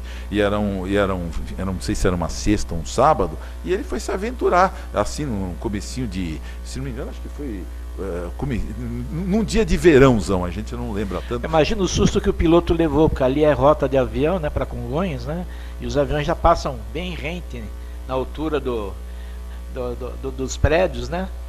Ele já está pousando naquela região. Então imagina um piloto vendo de repente uma pessoa passar do lado. Não, e pasmem, parece que é brincadeira, mas isso existe. Então a gente vê coisas absurdas. E nesse caso, efetivamente, ele foi multado em 10 contribuições e não chiou. Quem encheu foi o rapaz. Pô, estragou minha asa delta, não sei o quê. E ainda teve que pagar os prejuízos, está respondendo processo por invasão, por perigo causado, está respondendo a um inquérito policial, porque o síndico do outro prédio assim acionou. Ele, inclusive, está respondendo, inclusive estão demandando contra ele, para reparar causas, inclusive na esfera criminal. Mas veja até onde chega. Agora, de outro lado, nós já participamos de debates em que as pessoas entendem, não, o condômino antissocial tem que ser expulso do prédio. É uma questão que nós reputamos como muito grave. Até eu gostaria que o doutor Lino também comentasse, mas a questão é muito grave, porque, veja bem, vamos analisar, nós somos uma família de 4, 5 pessoas que moram lá numa unidade, e de repente um fulano cria desassossego, começa a criar desassossego ao prédio. Não é justo que uma imposição se estenda à família. Aí os senhores vão dizer, mas peraí, mas então a família que controle o fulano. Mas tudo bem, nós não estamos no direito romano que quando se cometia um crime a família toda pagava. E ainda existe o aspecto constitucional da propriedade. Há um direito de propriedade que você não pode ser esbulhado desse direito. E para isso tem a pena que, para mim, para nós, acho que dói mais, que é mexer no bolso. Mexer no bolso. Então, quando você mexe no bolso das pessoas, funciona muito mais que os sermões todos aí que essa pessoa pode levar. O bolso, infelizmente, hoje no nosso país, é o que fala mais alto. E é o que é mais preferido pela nossa classe política. Então, o que acontece? A verdade é que não se pode, de repente, ao condômino antissocial tem que ser expurgado dali. Entra-se com medida criminal, multa na multa mais alta, mais expressiva, mas não se pode cogitar tirar da propriedade. Só se fosse uma coisa, acho que só se fosse um sujeito, for um assassino, essa saída atirando em todo mundo ali, talvez até se pudesse considerar, mas chegar por determinar, o sujeito bateu em um, bateu no porteiro, bateu em não sei o que, não. Vai para a delegacia, vai responder e vai ser processado criminalmente. E aí sim, se ele achar que ainda tem ambiente para morar lá, é problema dele. Agora, desalojá-lo da sua propriedade, que é um direito constitucional, nós entendemos. É uma medida muito forte. E, na verdade, nós nunca vimos, ou soubemos de algum caso, que o juiz tenha determinado a saída da pessoa do imóvel, né? Você tem, na verdade, muitos problemas com relação a barulhos, né? Normalmente as mulheres que andam de salto, né, no piso do apartamento de cima, né, crianças que ficam jogando coisa nas paredes, né, adolescentes que gostam de escutar um funk pancadão às 11h30 da noite. Então, tudo isso é motivo de aborrecimento para os condôminos. Muitas vezes se manda cartinhas de advertência para que o som seja maneirado, e só acaba funcionando quando se impõe realmente a multa, né? E nós tivemos A gente gosta de contar os casos que nós tivemos, não é para falar, nosso escritório é bom, isso aqui, não. É porque a gente gosta de mostrar a realidade, né, da vida condominial. Né? Fatos que nós vivenciamos. Né? Acredito que a maioria de vocês, quantos de vocês moram em prédios? Levante a mão, por favor. A grande maioria mora em prédio. Nós tivemos um caso muito curioso de um casal que morava nos andares superiores. Eles gostavam de toda sexta-feira fazer amor, por assim dizer. E eles não faziam questão de esconder, né, esse amor. Então, eles não faziam questão de esconder, né, as horas de amor. Então, mas era uma coisa programada. Era toda sexta-feira a partir das 11 da noite, tá? E ficava aquele barulho e tal, aquela gemessão toda. E no começo as pessoas davam até risada, mas como começou a ser uma coisa constante, tá? Então começou a ficar uma coisa muito incômoda. Por quê? Porque as pessoas recebiam visitas em casa, né? As crianças perguntavam: mamãe, que barulho é esse e tal. E aí o síndico e o conselho tentaram conversar com o casal, né, dizendo que, né, não podem impedir de fazer nada, mas, né, que maneirassem, fechassem as janelas, enfim. E o casal gostava, tá, que os outros soubessem, né? E aí o síndico veio perguntar para nós o que nós poderíamos fazer. Eu falei: é uma situação delicada, né? E aí falei: doutor, mas já conversamos, não teve jeito, eles continuam fazendo. Então nós propusemos uma solução. Nós bancamos a Marta Suplicy naquele programa que existia nos anos 80. Não muito ortodoxa, né? Que felizmente deu certo. Normalmente essas pessoas que gostam de se exibir, né, elas gostam de se sentir a melhor de todos, né, naquilo que estão fazendo. Então nós falamos para o casal imediatamente abaixo, né, da unidade. Que era o que mais reclamava, né? Que mais sentia os efeitos das noites de amor, né? Então, que fizesse o seguinte: na hora, que era uma coisa programada, 11 horas de sexta-feira, que eles fizessem o seguinte: alugassem um filme pornô brasileiro, né? E pusessem lá no DVD do quarto que eles tinham, aumentasse o volume e deixasse aquilo correr, né? Abrisse a janela e apagasse a luz da imagem do televisor, né? E aí foi tão interessante, porque no dia que eles vão fazer isso, até o dono do apartamento, o morador, ligou para nós perguntando se tinha algum problema, se ele podia usar um DVD lá do Kid Bengala, não sei o quê. Eu falei: olha, qualquer um, sendo nacional, não tem. Aí puseram. O pior é que a gente tem que dar orientação sem rir. Isso que é o pior. Você fica assim, porque é uma coisa assim inacreditável. Inacreditável. Aí puseram o filme, deixaram correr 2 horas lá, que era o tempo de duração. E o que se viu foi que parou aquela exibição nas semanas seguintes. E um dia a mulher, né, exibicionista, encontrou com a de baixo, falou: puxa, seu marido tem fôlego, hein? Olha, elogiando. E a coisa parou por aí. Só que deu um efeito, infelizmente, meio né, colateral.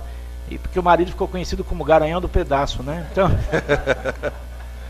Não, mas veja a que ponto as coisas que nós já presenciamos na vida condominial. Então, o que acontece? Há necessidade de quem convive em uma comunidade em se respeitar. Tem aquela máxima que todos nós conhecemos, né? O direito de um começa até onde termina, onde inicia o de outrem. Então, essas coisas têm que ser realmente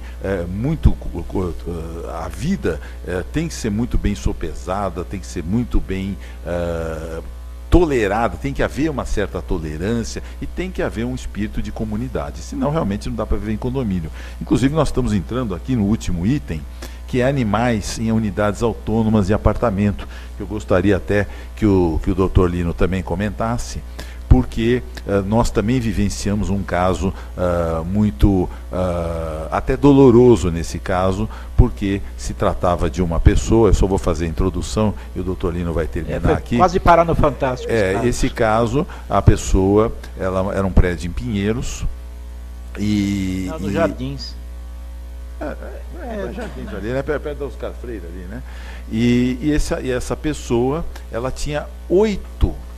Primeiro o condomínio achou que ela tivesse 12 animais de estimação, mas na realidade depois se constatou processualmente que ela tinha 8. O que acontece é o seguinte: ela era separada e ela morava sozinha com esses 8 cachorros.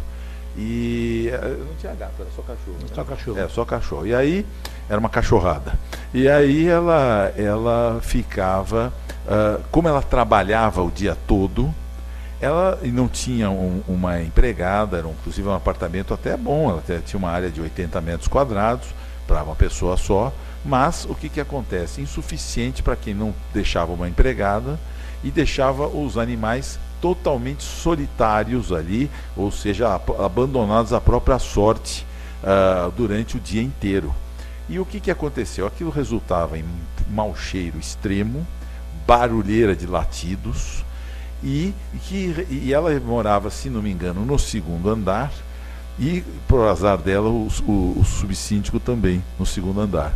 E o que aconteceu? Mas aquilo invadia de uma tal maneira, o mau odor invadia, porque chegava até a portaria, porque o prédio ele tinha um recuo pequeno entre portaria e ingresso dentro do prédio, e aquilo se tornou uma coisa insuportável, e que o condomínio tentou levar isso, tentando resolver amigavelmente. Nós fomos testemunhas que isso aí, até entrar com a ação, demorou alguns anos. Eu gostaria até que o Dr. Lino comentasse sobre isso, que inclusive o Dr. Lino que tomou conta dessa causa e resolveu, lógico, da melhor maneira possível, mas que foi uma coisa dolorosa. Se puder falar, Lino? Todos nós gostamos de animais, né? A maioria de vocês deve ter um cachorrinho, um gato em casa.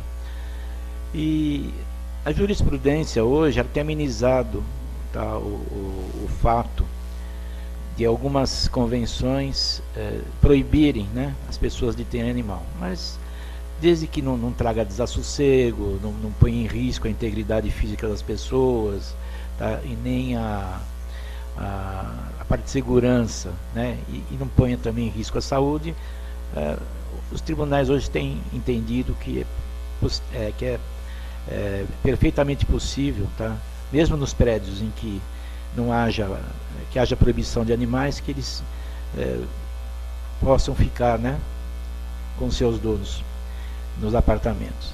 E esse caso foi justamente o excesso dessa questão. A pessoa possuía 8 animais, saía para trabalhar, só voltava à noite, os animais ficavam à própria sorte, quer dizer, lá punha água e ração e só. Quer dizer, não cuidava, não dava banho, não fazia limpeza higiênica, e aquilo foi se acumulando durante muito tempo. Ela tinha tanto machos como fêmeas, e vocês que têm cachorros machos sabem que na hora de ele fazer xixi, ele levanta a patinha. Então, as paredes internas do apartamento ficavam cheirando e impregna, né? A urina, ela, com o tempo, ela vai impregnando, e aquilo já dava um mau odor no próprio andar. O condomínio esperou 5 anos para uma solução, porque foi dando prazo, e chegou num limite. Aí fomos procurados, e a convenção permitia 1 animal por apartamento. Então nós entramos com uma ação para que fossem retirados todos os animais do apartamento, menos 1, para que a dona escolhesse qual que ficaria. E foi realmente uma aventura, porque ela evitou de todos os modos possíveis ser citada. Ela fugia, saía pela garagem, o oficial de justiça entrava de um lado, ela saía do outro, enfim. Quando nós conseguimos fazer isso... Foi a denominada citacão por hora extra. Por hora certa, desculpe. E aí,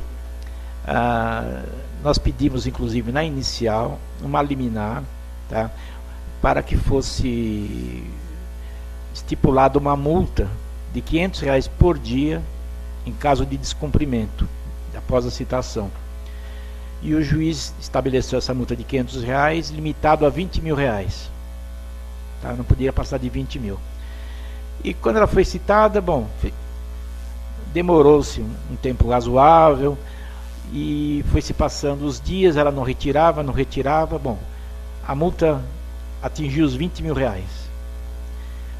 E depois de uma série de diligências, o juiz, ela apresentou defesa, dizendo que na verdade ela não tinha 12 animais como constou na inicial, ela só tinha 8. Tá? Então essa foi a grande defesa que ela fez, né? Aí o juiz, analisando o histórico, ela já havia, na verdade, sido multada várias vezes em razão do excesso de animais, do barulho, né, do problema do mau odor. Então o juiz não precisava nem fazer audiência, porque já estava comprovado através das multas que ela mesma, que o marido dela, o ex-marido, pagou, e ele condenou a retirada. Ela deixou transitar em julgado. Aí foi feita a diligência. Só para vocês terem uma ideia, além do oficial de justiça, foi a PM, foi um chaveiro, né? Foi o pessoal da zoonose para retirar os animais, porque a gente não sabia que tipo de, se era grande, se era pequeno, né? E o oficial de justiça não vai botar a mão no cachorro, então foi a zoonose. Aí nós oficiamos também a UIPA, que é a União Internacional de Proteção aos Animais, para que eles acompanhassem a diligência, para que não houvesse depois alegação de maus tratos, enfim, foi um bando, não é? E o que se verificou foi um verdadeiro pastelão, porque ela, na ânsia de ficar com os cachorros, escondeu dentro do armário, botou dentro da máquina de lavar, botou um pequenininho embaixo do sofá, coitado, quase morreu asfixiado. Porque ela era meio avantajada. Também sentou no sofá, enfim. Então, mas, sabe, o cachorro, ele vê barulho e começa a latir, então pelos latidos foi se identificando onde cada um estava, né? Aí se levou para a zoonose, se conseguiu que ficasse num cercado, numa jaula, todos juntos, tá? E realmente foi uma situação de dar pena, porque ela ia todo dia ver os cachorros, né? E por sorte, nessa época, não estavam sacrificando os cachorros, porque houve uma lei que proibiu, né, dos cachorros serem sacrificados depois de um determinado tempo, sem que o dono fosse buscar. E ela ia quase toda semana falar com o juiz, chorava para o juiz, chorava lá no escritório, e ela pedia para o condomínio: olha, vamos, eu prometo, autoriza tirar os cachorros de lá, e não sei o quê. Bom, aí fizemos uma reunião e conseguimos arrumar um terreno para os cachorros. Então fizemos um acordo na justiça, o juiz deferiu a liberação dos animais.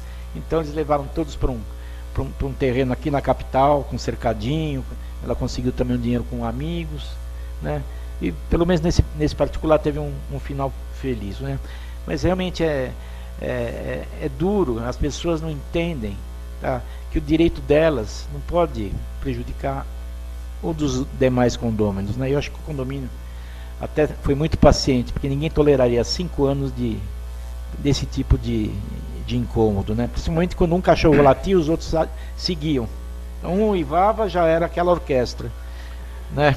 E às vezes até de noite também. É por isso que, inclusive, existem algumas convenções, isso também é questionado em juízo, que proíbem animais, né? Então, isso também é discutível, porque hoje a própria justiça tem uma certa sensibilidade nesse de que dentro de uma razoabilidade, que se permita o ingresso de animais ou a permanência de animais em condomínios.